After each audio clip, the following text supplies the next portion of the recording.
My name is Sir Oman and I'll be your guide through this journey.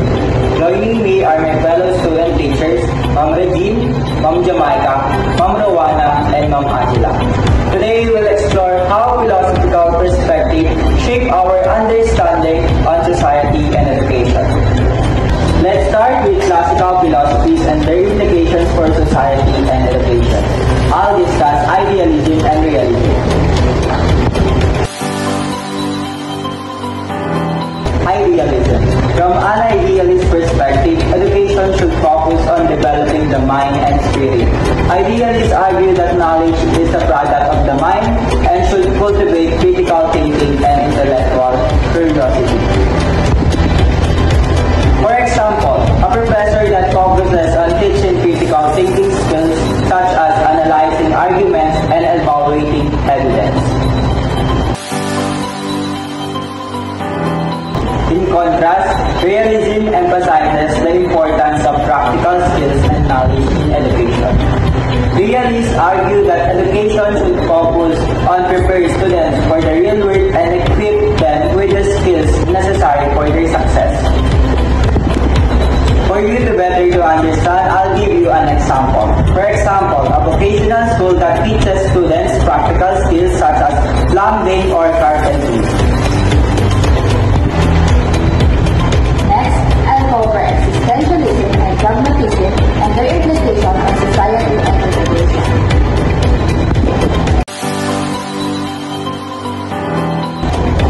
Existentialists argue that individuals must take responsibility for their own education and create their own meaning in life. Education should focus on promoting autonomy, freedom, and self-directed learning. For example, a teacher that allows students to choose their own projects and topics, giving them autonomy and freedom.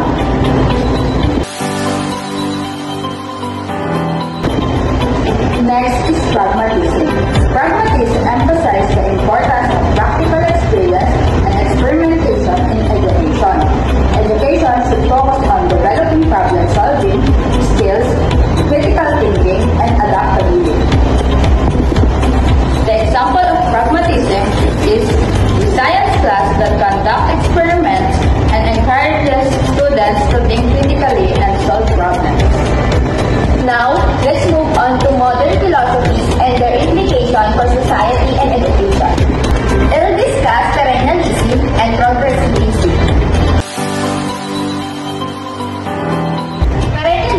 Perennialists argue that education should focus on transmitting timeless and universal values and principles.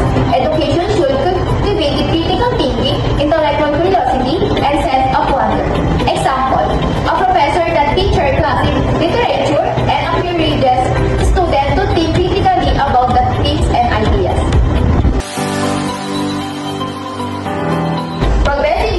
Progressivists emphasize the importance of student-centered learning, experiential education, and social reform. Education should focus on promoting social justice, democracy, and community involvement.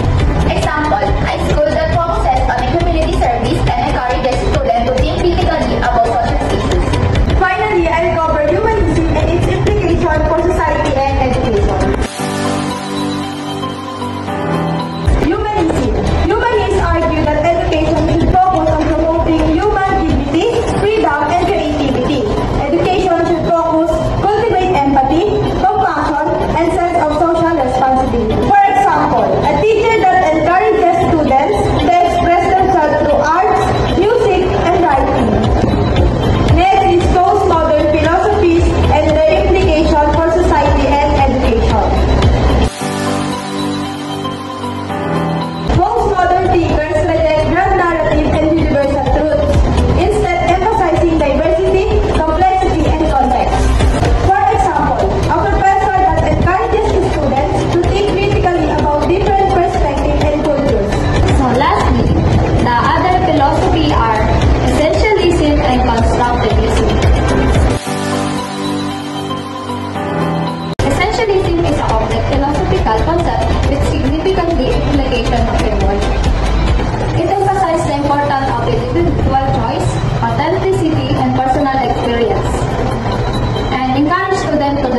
Next, the constructivist is the learning theory that encourages students to actively construct their own knowledge. This theory encourages active engagement and collaboration. Example, a teacher that encourages students to work in a group and share their ideas and perspectives.